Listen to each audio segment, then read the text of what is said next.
Alors Sans lien, c'est l'histoire de Edris, c'est un jeune homme de banlieue qui souhaite devenir quelqu'un. Il a une passion secrète dans la vie qui va passer du rêve à la réalité. À force de rencontres humaines, de travail, d'acharnement, des portes s'ouvrent. Je pense qu'en fait, tout le monde peut s'identifier à travers ce personnage-là, parce qu'en réalité, c'est quelqu'un qui veut faire quelque chose là où personne ne croit en lui. Si j'ai bien appris une seule chose avec ce que je fais aujourd'hui, c'est que tout est possible. Alors Sans lien, c'est une histoire assez particulière. Déjà, il faut savoir que ça a été écrit dans des conditions un peu spéciales. Pendant le confinement, du coup, lié à la crise du Covid, j'avais beaucoup de temps libre devant moi par rapport à mon ancien travail. Et du coup, j'ai écrit un scénario qui n'avait aucune prétention à la base. Et je me suis dit, bon, on verra bien ce que ça donne. Je l'ai montré à des amis à moi qui font partie de l'équipe technique. Et en fait, tout le monde m'a dit, en fait, c'est trop cool, il faut vraiment qu'on fasse quelque chose avec. Donc c'est parti de là, la genèse du projet part de là. Les réseaux sociaux nous ont beaucoup apporté, surtout sur la partie distribution pour l'instant, parce que les partages des gens, le soutien des gens vont vraiment aider à mettre en avant la cagnotte. Là où on a eu à peu près 800 € pour le projet de Sans lien, un court-métrage, par exemple, qui est produit par une école, arriverait à un truc comme 8, voire 10 ou 15 000 €. C'est un écart qui est considérable. Et on pourrait se dire que forcément, on va pallier en termes de qualité. En fait, on comprend que l'argent, certes, c'est important et ça nous permet de financer des beaux projets, mais ça fait pas tout.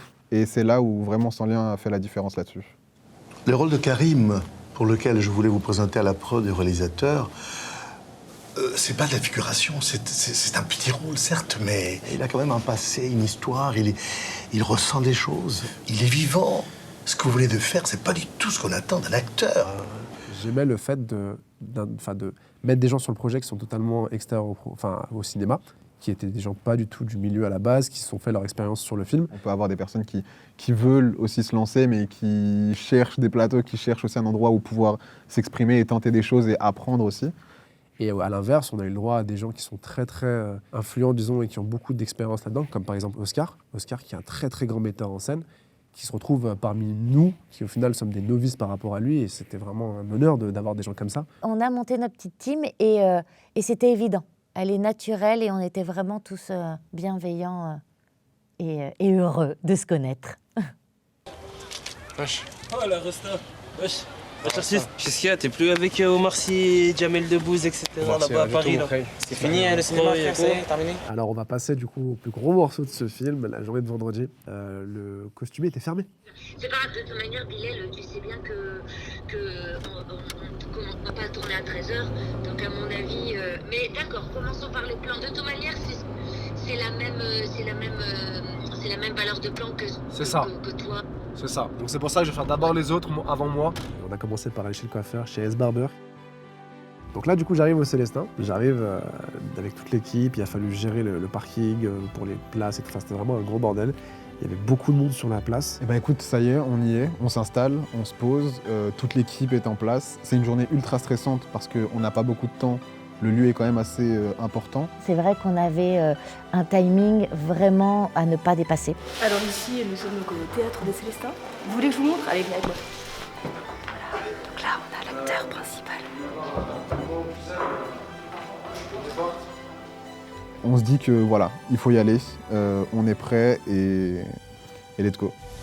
Je remercie ma famille, mes proches qui ont toujours cru en moi, qui m'ont fait Confiance pour que je puisse réaliser ces habits de lumière. Non, c'est qu'il m'a donné ma chance. Parce que sans lui, je serais pas là. Voilà. Alors merci à vous et merci au cinéma. Merci.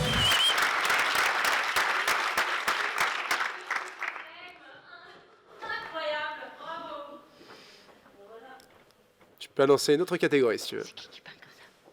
En fait, j'orchestrais une cérémonie qui vraiment, on la vivait en live. C'était trop drôle finalement au cadre. Parce que j'étais au loin, je faisais ça.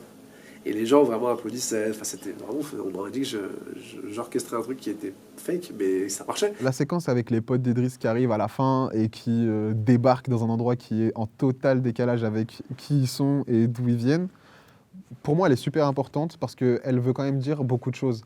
Elle dit notamment que c'est possible de créer un Cannes à Lyon, de créer en fait n'importe quel événement dans n'importe quel endroit tant que tu as une équipe solide derrière toi qui réussit à mettre en place tout ça.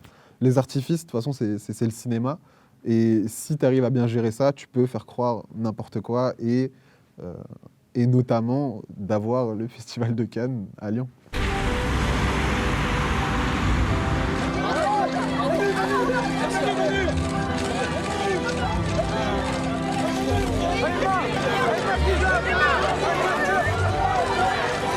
le plus gros de la journée avait été fait quasiment, donc les séquences les plus importantes du film, c'est-à-dire la fin.